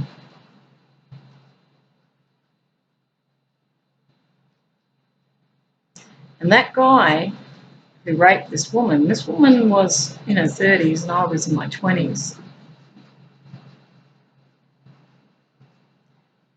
Over that next year, the case became adjourned. She broke her leg. She was not able to see her children. On the train that we were on at that time, when all this happened, she was taking sedatives. So she was a bit not really with it. And that's why he targeted her. He saw vulnerability. I stayed friends with her and I wrote to her over a number of years. And she was very grateful to myself and my friend for standing with her. And then she died of a heart attack. She was young, in her 30s. He got off in the end. But, you know, he has to live with what he did. His mother actually rang her and harassed her. So, you know, there's some nasty stuff that can come out of all of this, court cases. I'm no fan of them because I can see the business set up in the courts. I can see how people can be manipulated and bought off. I can see how those without money can't get representation. So you're already, it's like being in a horse race where you get lots of weights put on your saddle, saddlebags, just about hanging to the ground, and the poor horse is trying to run and it can't run because it's bloody heavy. That's what happens when you're in poverty. That's what happens when you are a citizen, a civilian, and you're up against people with money. Their horses are prancing around, you know, it's very lightweight. Fire lap, off they go. But then nature has its own way of, this is natural justice comes in, and that horse is galloping down the paddock ahead of the field, falls over and breaks its leg. It gets frightened by something it sees in the bush at the side of the racetrack. And that's the spontaneous, unpredictable event that you cannot control. That is God's sense of humour, I reckon. So you're not scot-free, even though you might have tied up everything. You've got the legislation in place. You've got the narrative. You've cut off the finances. And then something happens that you didn't think of. Darn it. I sound like my Yankee cousins, don't I, when I say that? Anyway, let me continue on. It's been rather interesting. Their job is to screw you. Not very nice.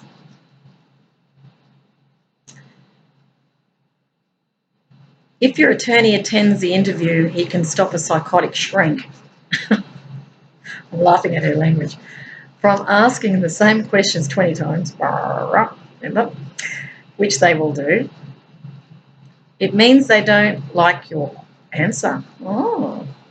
And they want you to say something different so they can twist it. We've already discussed this issue. Do you have any other questions, or shall we end the interview? Now, I know this is going long, but I don't know. I'm quite happy with it to go long. If you listen to it, that's good. I remember when I was working for the police and I was transcribing police interviewing police, and I remember listening, because I had to listen very deeply, to the interrogator. And it was fascinating. And I remember thinking, oh my God, this guy mentally is going round and round in circles. And this is police with police. You can imagine what happened. And those police are also taught to interrogate. But this is the interrogator's interrogator. So I had the best of the best that I was listening to.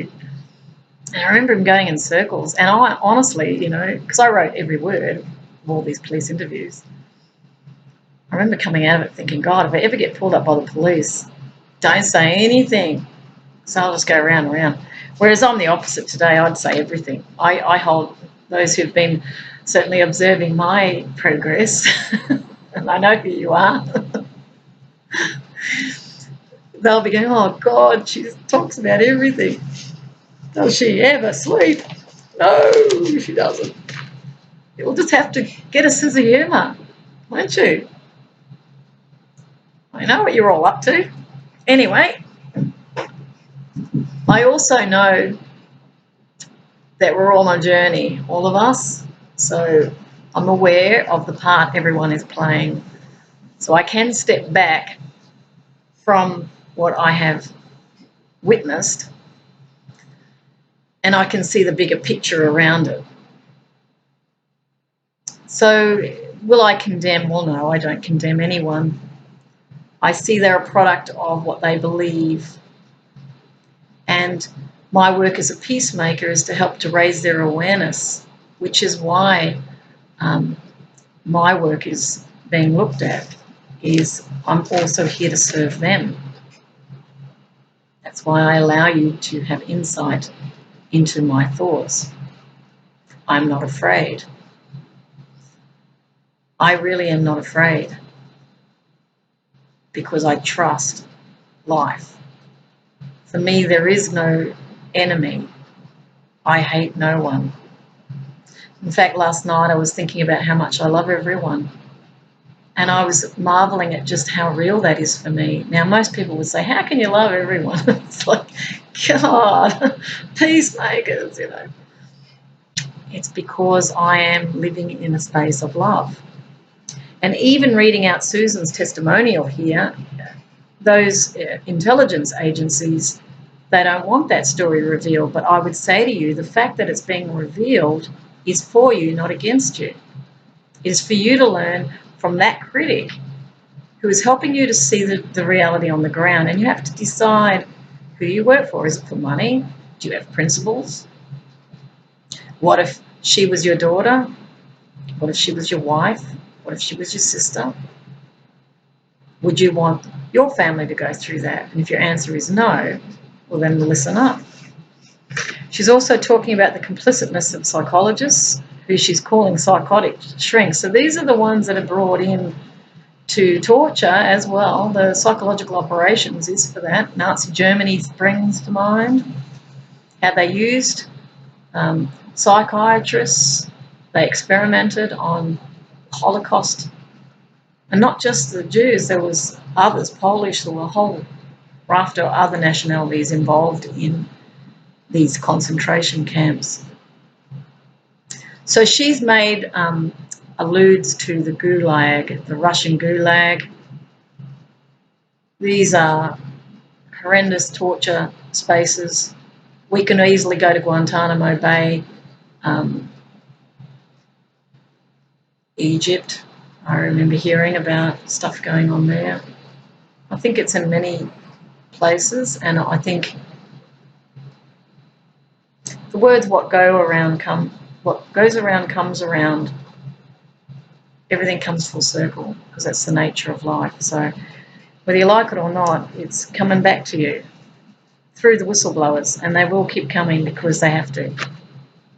They need to speak, you see, and they don't care if you kill them. That's what you're really confronting here, is people quite willing to go out in a blaze of glory. It's not really even that. They care about the people, and you can't change that as much as you want. So let's keep going here.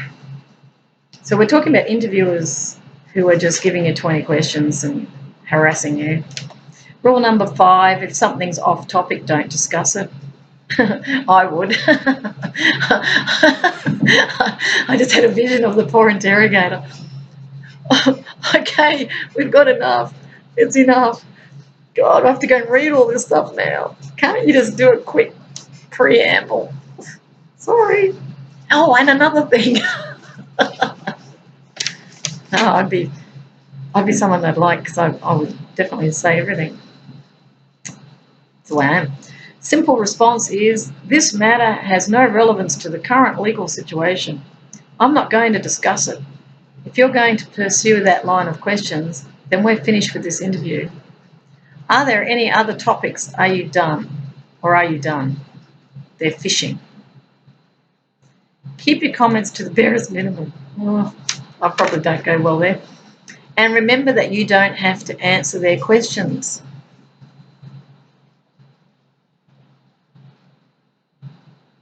I would just say, I mean, she's probably right when she's saying I'm not disagreeing with her. I'd just say speak the truth.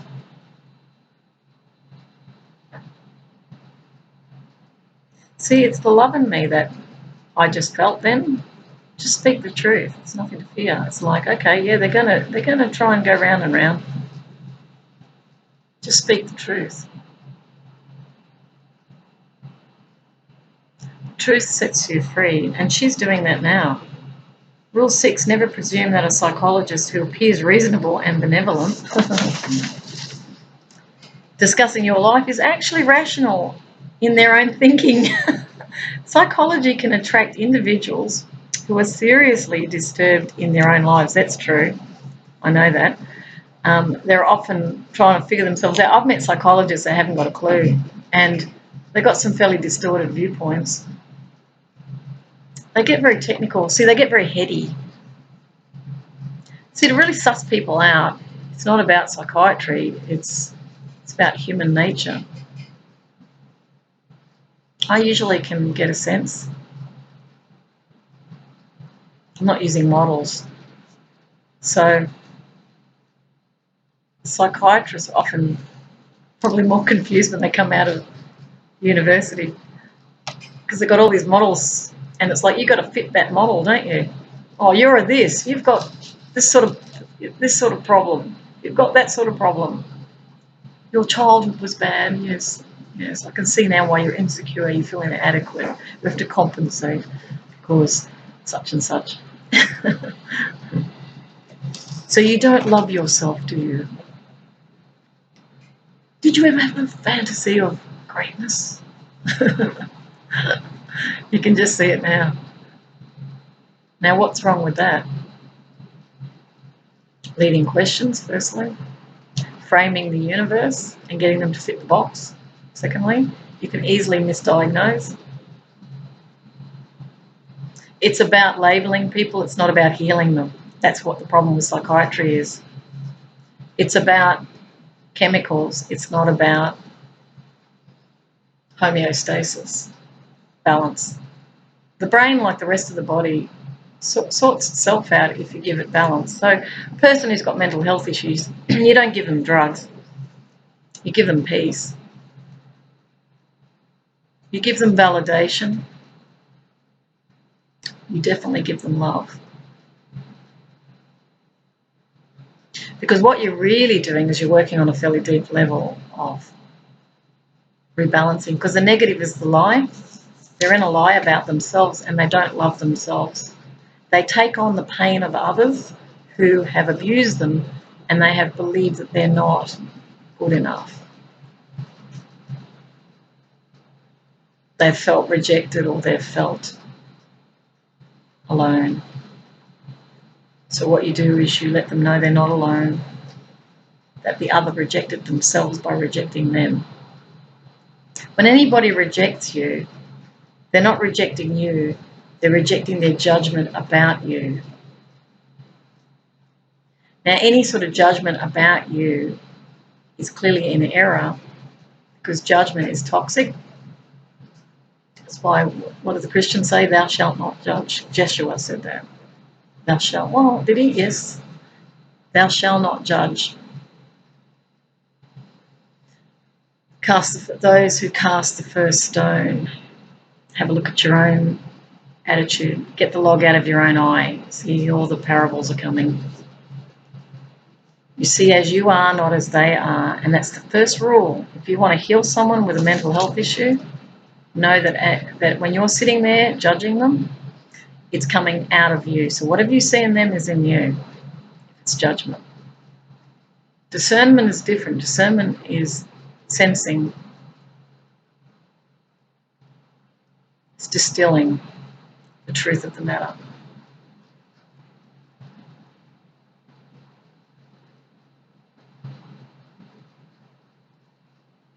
So how to heal the mental health issues is really to give love. Actually, clowning is excellent for that.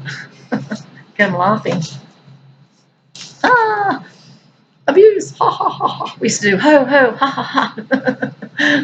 You know, oh, they're ripping me off. Ah, start laughing your head off.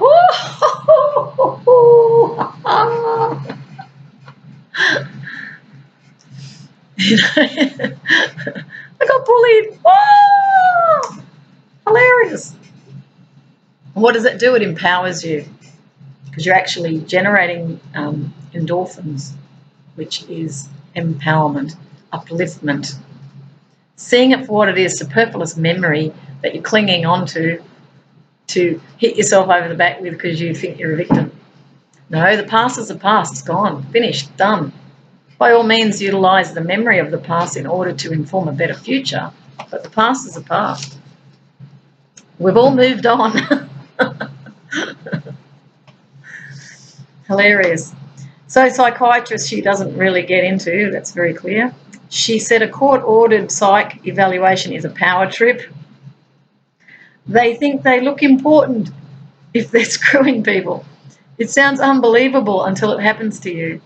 That's why you must get it on tape or digital these days. Going into an evaluation without some form of recording device could be the greatest mistake of your life. It could destroy you. Well, that's true. And if they're clever and you're ignorant, they can easily suggest things. They can draw out things that could fit the model.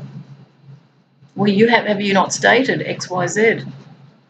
Yes, our clinical diagnosis is passive aggressive, or we think this person has psychotic episodes because they got angry a few times. You can make it up. They can write it in. So on the Patriot Act, secret evidence hamstringing of the defence. So, sorry, I know I'm taking a while, but I'm nearly done. I'll try and move through this. I know I'm doing 2 hours. This is my biggest one ever. I'm just feeling very strongly to stay with this, even though it's long term. Sorry. Nothing with me is short. You know that by now, any of you who've been listening. So I do apologise in advance, but I want to keep you working. I'm making sure you've got something to do. Okay, on the Patriot Act, secret evidence hamstringing of defence. This is page 319 to 320. Warrantless searches, oh, that's a good one. On the Patriot Act posed the least of my worries. Though they excited the most public outcry, and I endured at least 2. So these are 2 warrantless searches. We've been talking about that here in Australia. The AFP got a warrant to search journalists. Certainly there have been articles about warrantless searches. And then what do we do about IT intrusion, where your computers can be accessed? Recording devices pick you up, Stingray scans for what people are saying. Mobile phones can be intercepted. A lot of stuff going on now, which is meaning that you're actually being tapped for evidence. By far the scariest part of the law pertaining to secret evidence is these warrantless searches. Secret evidence worked against a defendant in 2 critical ways. Neither the defendant, the judge, or the jury would be allowed to see it. It's a secret. As a token gesture, some classified evidence could be revealed to tease the attorney. Depending on his level of security clearance. Even so, whenever limited access the attorney enjoyed, or whatever limited access the attorney enjoyed, he would have no authorization to discuss with the defendant or other attorneys associated with the case. That carried enormous consequences Americans could never imagine. Secret evidence laid the ground for 2 secret charges in the indictment. If I had a possible explanation, it would be meaningless to share with my attorney.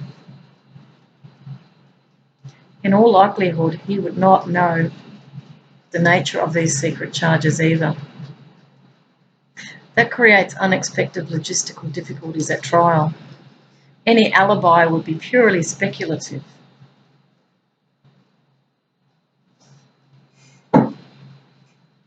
Just remembered something in respect of false evidence appearing real.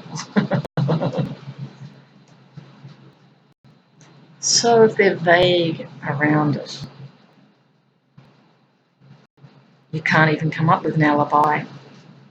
It's speculative. I wondered about that. We'd be shooting in the dark. Indeed, it's questionable whether the judge would allow a defence to argue hypothetical alibis in front of a jury.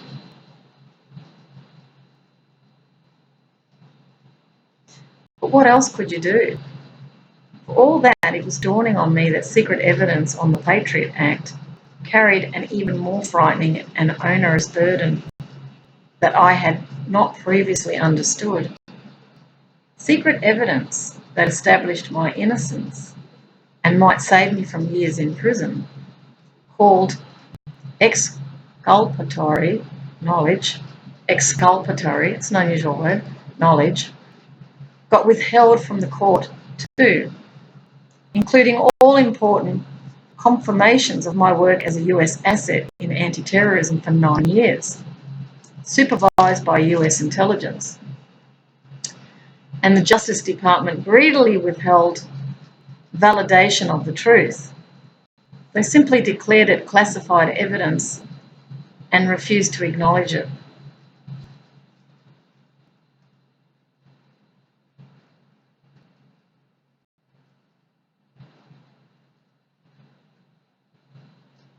On the Foundation for All Future Dictatorship, page 378. My case was non-stop legal fraud, a reflection on Washington's desperation to silence me. They succeeded for so long because of the Patriot Act. The Patriot Act handicapped even the most senior attorneys. The Patriot Act changed the equation of power in the courtroom such that all transparency in the proceedings got erased. It emboldened the prosecutor to misrepresent the calibre of evidence against me, when the charges should have been dropped as frivolous.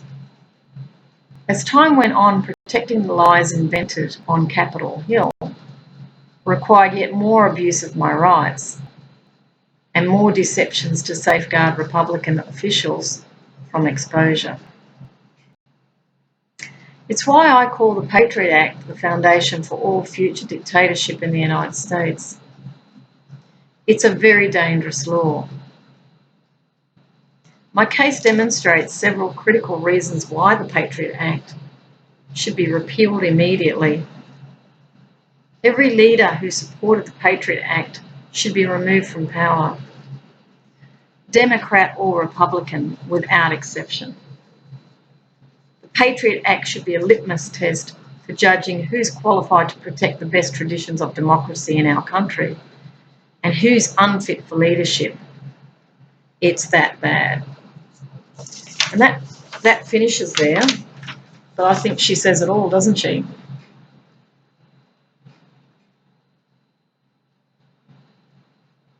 It's really the gloves off, I feel. The velvet gloves are coming off.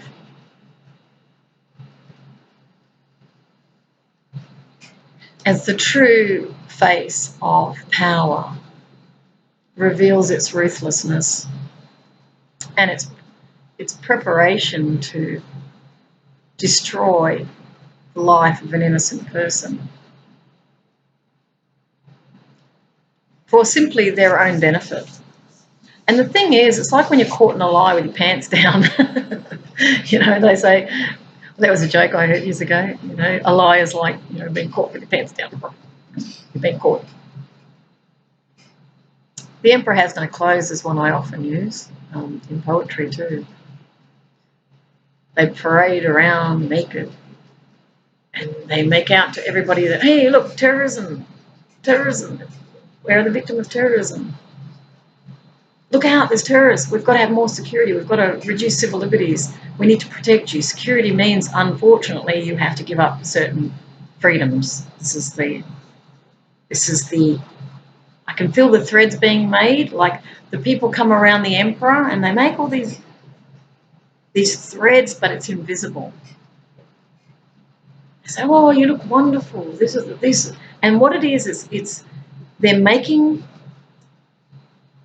the illusion of this emperor being dressed in all this regalness, but it's actually deception. And he believes it.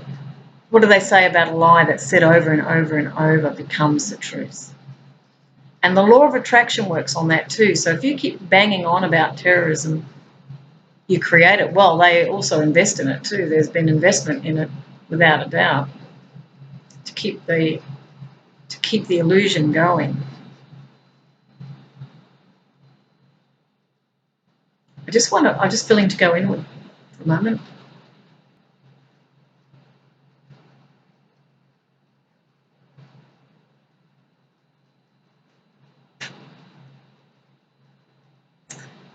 Yeah, I was getting the words the war on terrorism.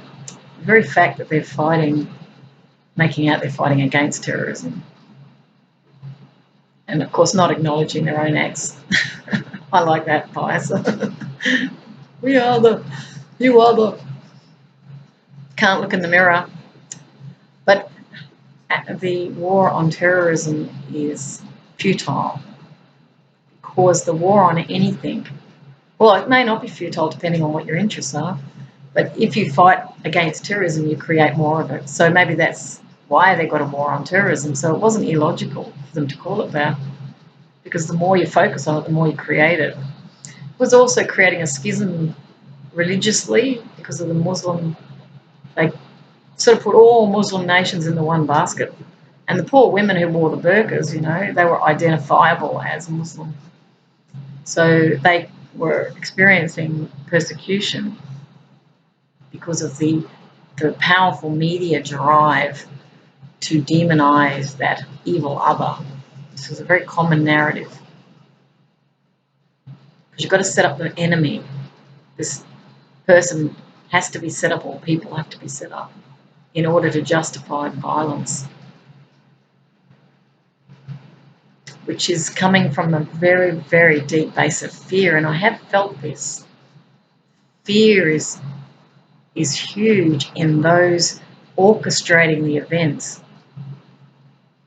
There are also puppet masters beyond that who are detached from the carnage on the ground that they are creating. They have their own internal narratives of superiority and justification. They tend to see them as collateral damage. That's why those words are used. That's a dehumanisation. It's actually murder.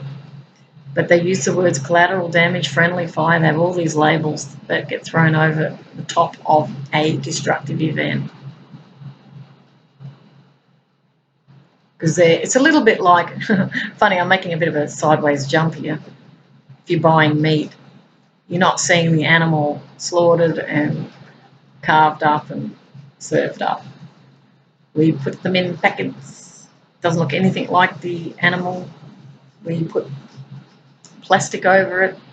It doesn't look like the shape of the animal, so you do not know or relate to that animal. Camouflages it. So people might be asking, well, this is really scary. We've just gone through and had a look into Susan Lindauer. It looks like Lindauer. I don't know how she pronounces it, but her testimonial, I've actually got it here, her testimonial speak, which I will attach to this video. And she's really raising questions of persecution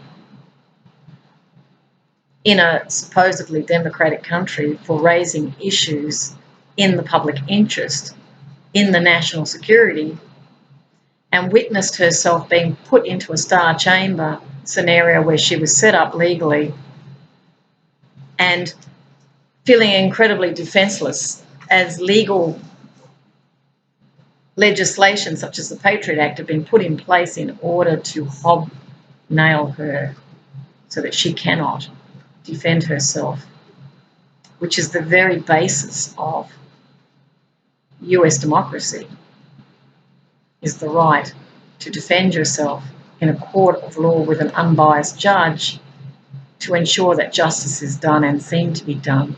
This is the very basis of a stable society. And so what's being revealed here is the emperor is being revealed, that they are not acting in the interests of democracy, most definitely. She's raised the issue of it being a dictatorship, and that orchestration was demonstrated through the court, where I didn't talk about, she uses the terminology of a chemical lobotomy. She said they were attempting to render her mentally unwell, and there was an intention, she's saying, for a chemical lobotomy, which means wiping her mind. So what we've got here is extremism. This is extremist. This is terrorism. Internal. So I think, just to sort of leave people on a more positive note, the fact that this is coming out is a great thing. You now have the information. It's best to check around and look at a number of sources. I tend to read fairly widely, so I'm getting a sense of it. Don't believe everything you read. This is a personal testimonial, and I've heard her speak, and for me personally, I was convinced she was telling the truth. It's not the sort of story that's going to, you're not going to get an Emmy for. You're not going to get millions of dollars for either. If anything, when they put their lives at risk, you know that it's serious. And her courage was incredible. You talk about the courage of soldiers. Well, this person demonstrated huge courage in coming out and talking about this matter, particularly when the perpetrators are still at large.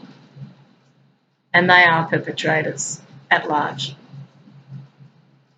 The United States has to think very deeply. It's at a turning point right now. And I smile because I think of Trump. He's a bit of a wild card, without doubt. Funny, his name's Trump. Trumpet? Clarion call. You know, he may have characteristics which are concerning, but he's also a wild card in this pack. She said that the deck was stacked against her. Well, he kind of represents the Joker, funnily enough. And the royal flush is what they're wanting. So we're talking royalty here. So that's what's stacking up. The chips are stacking up.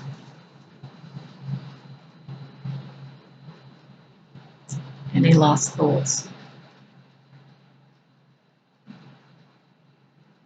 Extreme Prejudice is the name of her book.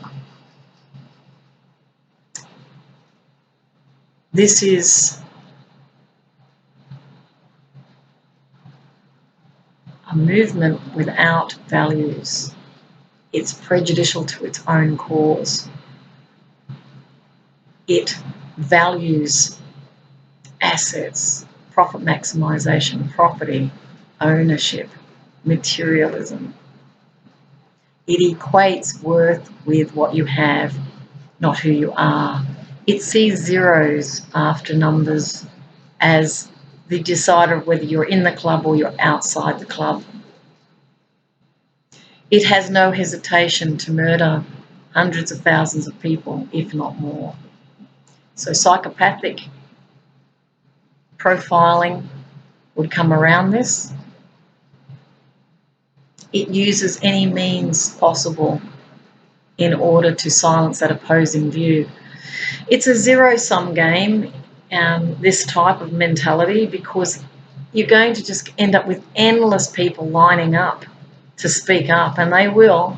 You might think terrorising them is going to shut them up. It won't.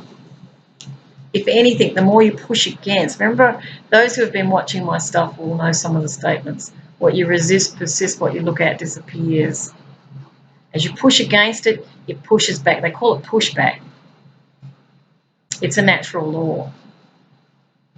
The more you force, the more you control, the more you circumvent justice, the more pushback you're going to get. We've also got another factor here, which I'm sure many have not considered who are in that realm. It's called collective consciousness. When that collective consciousness changes its mind, and you can seek to influence that mind, but ultimately the DNA is what governs virtues, and that inner sense, that inner navigation, which you cannot hardwire. Once it changes, the game is over. And I guess my work is to really inform you that my certainly inner feeling is our world is awakening. And the words coming to me very powerfully with a chill up my spine. A child will lead us to peace. I feel that. Go kids. Game over. Thanks, bye.